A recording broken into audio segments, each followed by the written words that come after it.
Welcome to another episode of Parent Academy, where today we're going to talk about safety with our new Chief of Police for Detroit Public Schools Community District, Chief Ralph Godbee. Welcome, Chief. It's good to be here. I'm so glad you could join us, and I know that we've been talking a lot about safety in and around the district since you got here. Yes, ma'am. Talk to us a little bit about what are some of your plans and thoughts since you've been here about 90 days? About 90 days. The first quarter of my career Right. with DPSCD has started, and it's going very well. You know, one thing I'm very impressed with when I got here is the dedication of the officers. Okay. They put a tremendous amount of effort into it. But what I stress to them that we're not a mini version of the Detroit Police Department.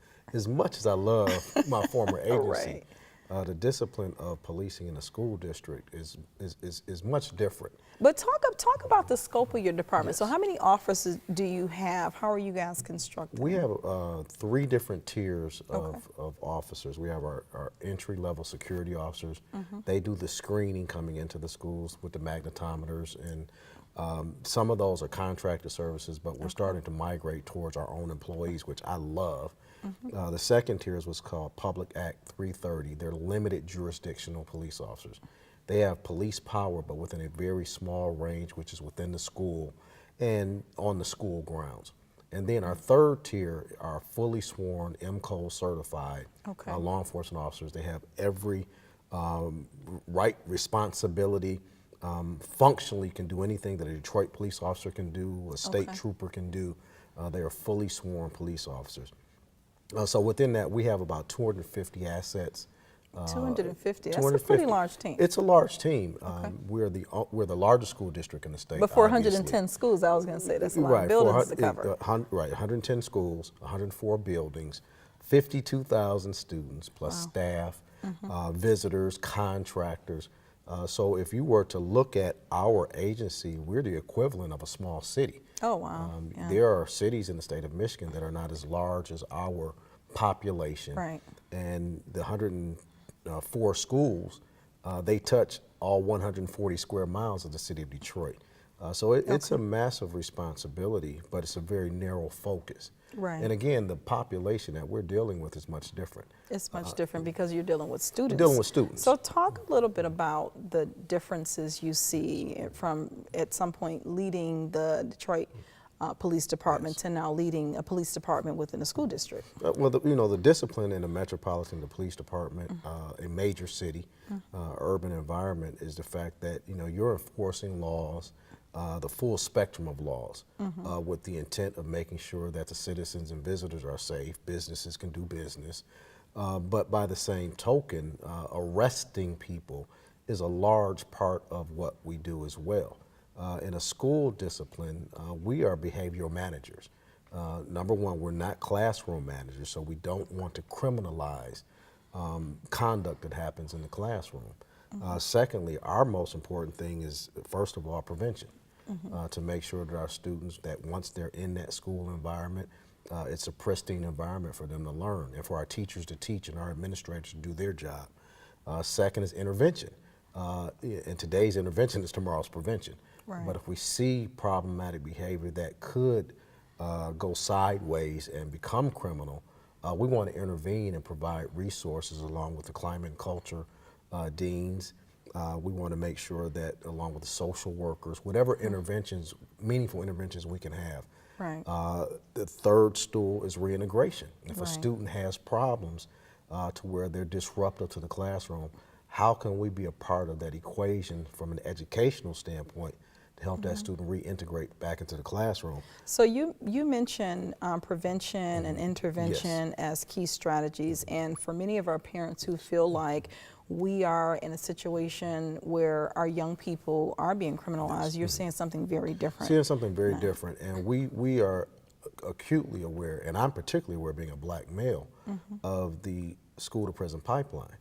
And the National Institute of Justice, Bureau of Justice Statistics, the evidence is very clear that a precursor, or one thing you can use as a predictor to potential incarceration down the line, is school suspensions. Wow. And if we don't have appropriate intervention and prevention at that end, then we exacerbate our problem socially and societally at the other end. So to that end, when you talk about prevention, and you talk about 250 officers. Yes. What is the relationship like with students, and how is that intervention? What does that look like in the schools day to day? Well, let me put it this way.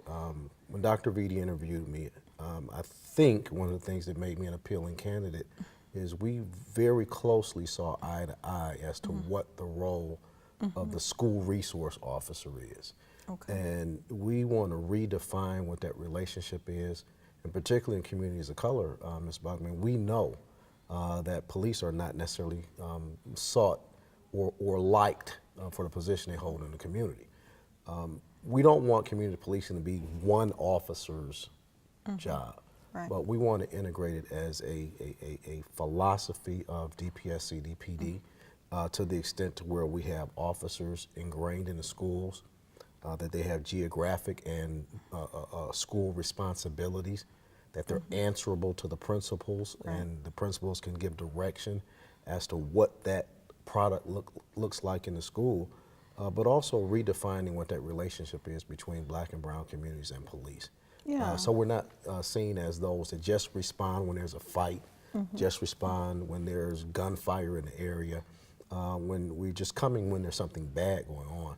But we want to have an engagement strategy where we engage the students. And being present when there's in an a positive opportunity way. to maybe even leverage some of our students to be the next set of police officers for And that is the district. that is a huge point, and I'm so glad you brought that up, because to really change the culture of how law enforcement interacts with communities of color, we have to have people from communities service in the communities they live in. Culturally, they're already acculturated to the norms of that community. Right now, we pull a lot of people from outside to come police our communities, and they don't always have an appreciation for the culture. That kind of mirrors a little bit of what happens in our city police department absolutely, as well. Absolutely. So as you think about the work that you're actually doing, and you've been here for a little while now, what are some of the common issues that you see as a continuum in this district that's happening with our students that we can begin to think about as a community, and how we help support your prevention and intervention strategies? Well, I'm going to give you an example, and I'm sure you've seen this before. And again, I really want to get back to redefining what that relationship is with the student. It irks me to no end when I'm out in uniform and I see a parent with a child, and the first thing they say to the child, "You see that officer? If you continue to act up, he's going to lock you up." I always using intervene. you as a threat. Yes, yes. Okay. But I always intervene and say, you're a good child. Right. And I don't expect to have that kind of engagement with you. And I ask the parent, please don't put us in a position of always being the quote unquote bad guy. So as a community, so from a parent perspective, I can relate, because usually we're trying to leverage you guys to get some better behavior, but you're saying that kind of feeds into this overall stereotypical view of police officers being the folks who are going to do something bad to you. So as parents, we can help begin to change that narrative by saying, hey, why don't you come over and talk to my son or daughter about the work that you do. And so here's the good side and there's a bad side. And you know what I found is the narrative that particularly Black people don't like the police. I think that is patently unfair, number one, because it sets a tone automatically. But I was visiting a couple of schools, and the kids, they would just come up to me and hug me and want to take pictures. And I was That's probably the difference in you being in a school district. Because I don't think any kid's going to be coming over to, well, you've been all over the place, District 9 or the city. But for instance, I went to Palmer Park Academy. And I got a chance to speak to some elementary school age children and then middle school age children. And I got, they wrote letters back to me after that visit. And Ms. Buckman, I literally shed tears. Because of the interaction. I heard a number of kids say, I want to be a police officer like you when I grow up. Thank you for serving us and protecting us so we can go to school. It changes. It really changes the perception and the perspective. And I think even as a young person, I was sharing with you that my impression of officers was changed because of my interaction in the same kind of context. But you were about to tell me something else. Well, and this one was probably one that was the most impactful. There was a young person who said their brother was harmed by a police officer, and he said, I really don't like police officers. However, after your visit, I like you. Oh. And to me, that's an important cue because I always have said this anecdotally. Most people don't like the police officer they don't know. Right. But everybody has a relationship or a friendship or a kinship to the one that they do know. Yeah. And they have a little bit different perspective.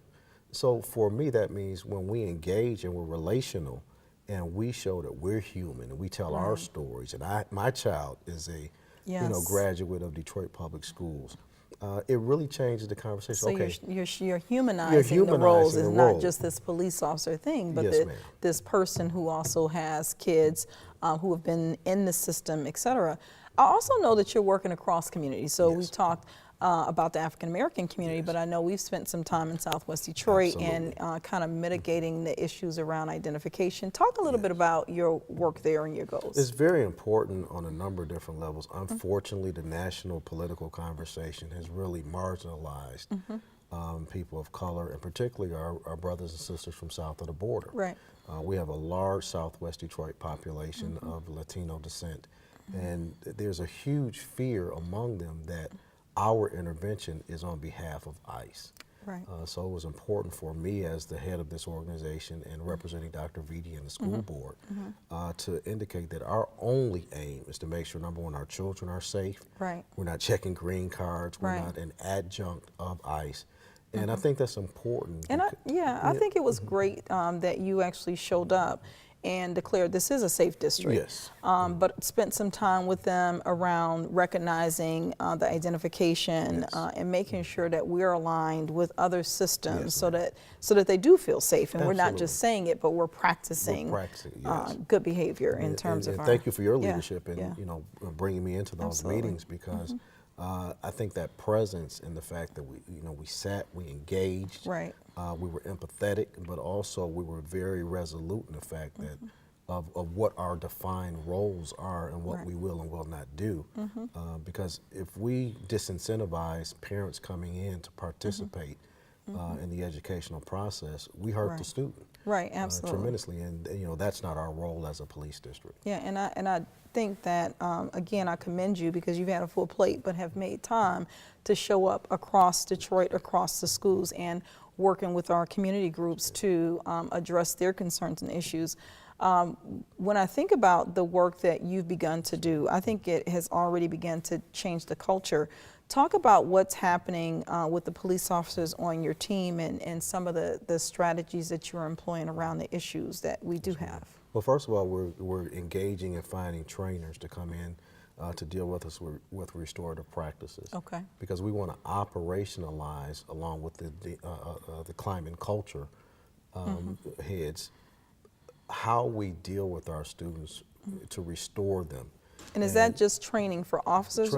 Training for or officers, is it for our leadership in the police department, because we don't want to just show up and our only tool is a handcuff. Right, and that includes the security officers, right? Oh, 'Cause we've absolutely. had some concerns around that with That includes parents. security officers as well, because I firmly believe for us to really be an effective police department, we have to have solutions and be solution-oriented as well. And there's also another discipline we're looking at, it's called problem-oriented policing. It's an adjunct to community policing from this standpoint.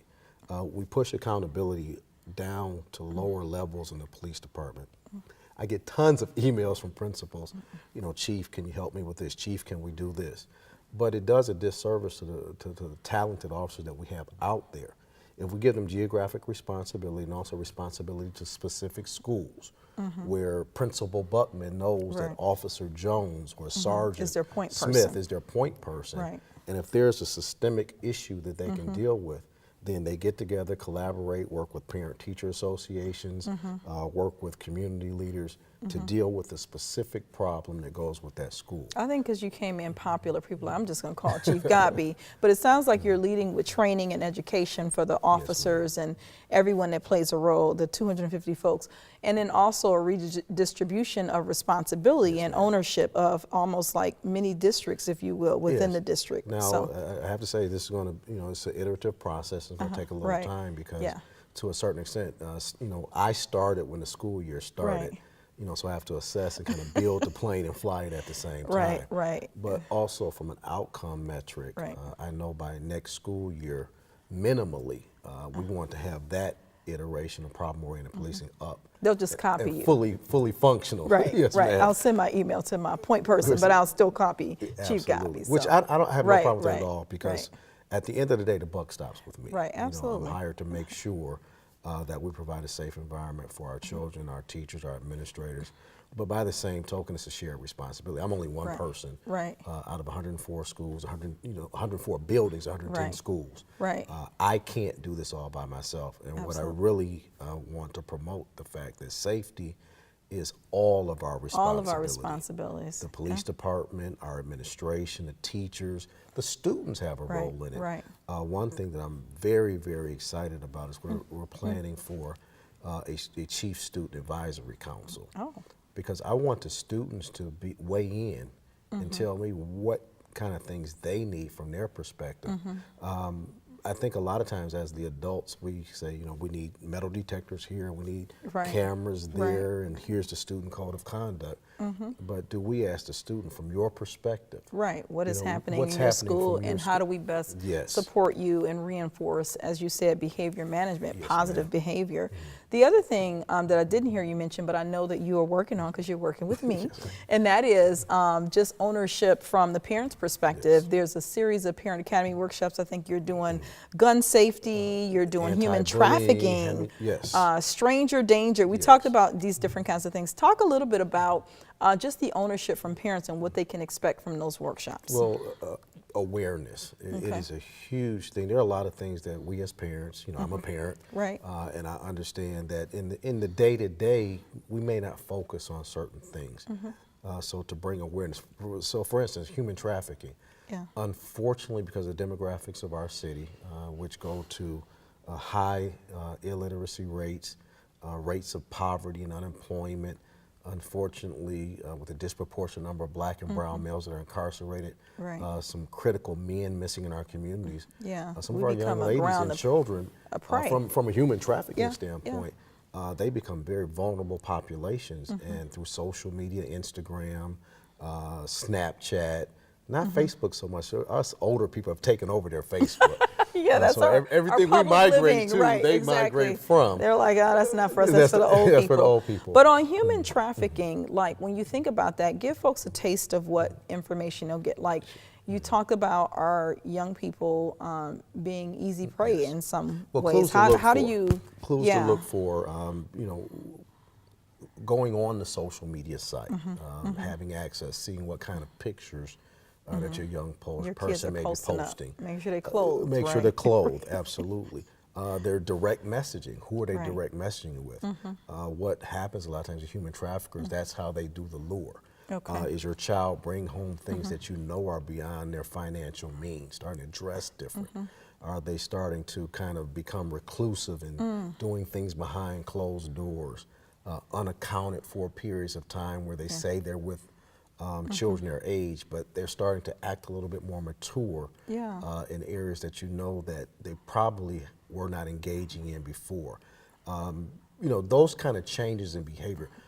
Grades dropping precipitously for no reason, skipping school and and not knowing where they're at. So you're educating me a little bit here because, you know, we're both parents. Yes, and, ma'am. Yes, ma'am. And so this is a little bit of what folks will get in that Yes. in that particular workshop. And fortunately or unfortunately, with all the things that you know, technology and social media have done from a positive standpoint, Right. it does create some areas of vulnerability and risk. for our young people, and human trafficking is one that really concerns me in our community because we have proliferation Right. of adult type clubs, of, you know, with topless dancing, those types of things. And unfortunately, even though they're legal businesses, some of them are not as ethical as others, and they Right. become havens to drag our younger population, vulnerable population, because of the money. Right. Quick, fast money, older persons that you know really take them in a direction that Right. they're not mature enough to understand. And then also then the drugs get enter into the equation. So it's become sort of like a downward It's spiral. a downward spiral. And you're basically saying we have to parent. We have to parent, Be in absolutely. communication with Yes. your child. Have these conversations. Be observant. Yes. Go on the sites. I think I need to do a little bit more site probing. I don't, as a parent, don't do Right. as much of that. Pay attention yeah. to who's liking your Who's child's picture. liking your child. What kind of comments, and then Right. look at those profiles. Wow. You know, we kind of have to be some mini detectives as Yeah. well. But if the parent doesn't know what to look for, what we perceive as just innocent fun, Right. Could really put our children at risk. And so those are the kinds of things that you'll talk about in the Yes, workshop. ma'am. Talk about, you also have gun safety coming up. You also have one on, remind me, Stranger danger. stranger danger. Anti-bullying is a huge one. Bullying is a big one. Can you talk a little bit about that one and maybe gun safety? The bullying is very pervasive, and unfortunately, it's not even a childhood issue alone anymore. We see it in our politics. Yeah. We see it from our politicians. We see it in celebrities, where behind the anonymity sometimes, and sometimes not even anonymously, on social media, we tend to pick on those that are vulnerable, and unfortunately, rates of suicide have gone up in particular areas related to bullying. So we have to be very careful to monitor, number one, how our children are behaving. Right. But sometimes the mob mentality will Right. cause a piling on. We become a hashtag generation where everything's hashtag this and that. But we also have to be mindful on the other end of that hashtag, someone is affected by that. Right, And right. we have to be very vigilant in letting our parents know how this causes disruptions in the classroom, after school fights. Sometimes it's fights in school, unfortunately. Right. They go directly to these bullying issues. Of what's happening within the Within the cyberspace or cyberspace. External to the school, and the residue of that shows up in the school. LGBTQ community, sometimes they're vulnerable and picked Right. on. Racial reasons, Right. ethnicity, all of these things creep into, and unfortunately sometimes it's a socioeconomic issue as Right. well. Right. Some children may not be able to afford the newest Jordan, so they Right. become picked on. So what do I Body do? shaming, all Right. of those things we have to be Yeah, I mindful mean, of. it seems like there is a whole gamut of things Yes. that can make you either a victim, but what happens if my child is the one that's bullying? What do I do if I'm the parent of the bully or my child is being bullied? Couple quick pieces of advice. Well, very quickly, if your child's one to bully, you got to be a parent, and step in, and, Right, and make sure that they understand, the effect that has on the other, on the vulnerable person. And then, if your child is being bullied, it's important. We want the administration to know about it, the principal, right. Any kind of social workers, and then there's a duty to report. And then, from the police department standpoint, if it rises to that level, if Right. it's above. There's a What duty the to being respond. a culture would deal with, Right. those responses we would coordinate, but it's very important to let somebody know what's going on. And that's one of the things that I like. It sounds like there's a lot of coordination Yes. between the police department and the climate and culture Yes. division in terms of how we are positioning children to be successful and being able to enact those intervention and prevention strategies. So back on bullying for 1 second, what do you find as the profile typically of a young person who has chosen consciously or subconsciously to be a bully? Sometimes, or what I found and what we see is, someone that lacks their own self-confidence, and they derive their stature from belittling someone else. Yeah. And unfortunately, it's modeled at a high level in our country, in our political figures. And, when we try to speak to it, sometimes the young people say, well, look what you are, as adults are doing. But typically I found that it is that person that, for whatever reason, they feel shunned. They Right. feel like they're getting the short end of the stick. And their level of self-worth comes from belittling somebody else. Because they're not getting affirmation maybe somewhere else Yes, ma'am. in their lives. Or they've been bullied. Right. And they don't have, they cannot go against the bully. So they they take in it out turn on- become, right. there's a term, and I'm sure you're familiar with hurt people. Yeah, Hurt hurt. people. Yeah, And that's a lot right. of times when we examine these young people that are bullies, in some way they have been marginalized or abused or have some type of issue where they felt vulnerable. And unfortunately, they've taken on that tenor. and that's the only behavioral way they know how to respond See, to a I feel situation. like I can keep you here all day, Chief, because these are all such hot topic Yes, ma'am. issues, which is why we are doing a series of Parent Academy sessions this fall. So many of our parents can go onto our website, Detroit Public Schools, K12.org, to look at the latest Parent Academy catalog and really pick one of these sessions. If you are hearing issues that resonate with you, definitely sign up for those, because you get to have conversations like me with the Chief, right? And Ms. Bubman, if I yes. could say this anecdotally, and just to pat ourselves on the back Right. as a district, that's why I'm so excited about this team. We're not just looking at the resultant behavior led by Dr. Vitti and our board. We're looking at root causes and dealing with those root cause issues that, that's the tough stuff that people don't want to deal with.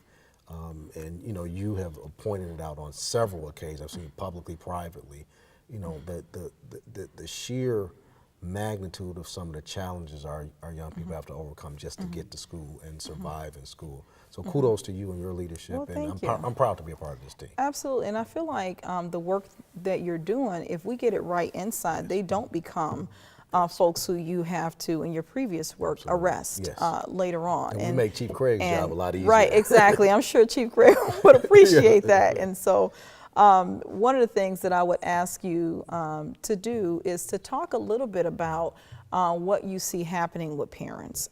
Like, what is your advice in terms of how parents can proactively, this is before they even get to school, from a safety aspect, but also from just a standard parenting, keeping your kids on the right course?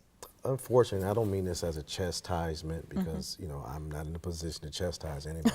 Right. But we're seeing an uptick of parents responding like the children would respond, going after our teachers, going after principals, and then also responding to children that have conflict with an adult or a parent coming and they getting involved and escalating as opposed to de-escalating. And obviously that's not all parents, so I don't want to generalize anything. Right. However, we're seeing more of that, and we would just ask parents, as much as you can. We know I love my daughter. Right, but get all the information first. But get all the information. Make an appointment, come to the school, ask the questions. And many times we know our children. So if you tell me something about Philip that just totally doesn't align, it may take me in a direction, but minimally let's get all the information so that as adults we can make the best decision for the kids involved. And I think if we can, but I think that comes through communication. And through what you're doing, through your leadership, by us having these kind of sessions. Absolutely. The parent academies, I think we're not only educating our young people, but we're educating our parents as well.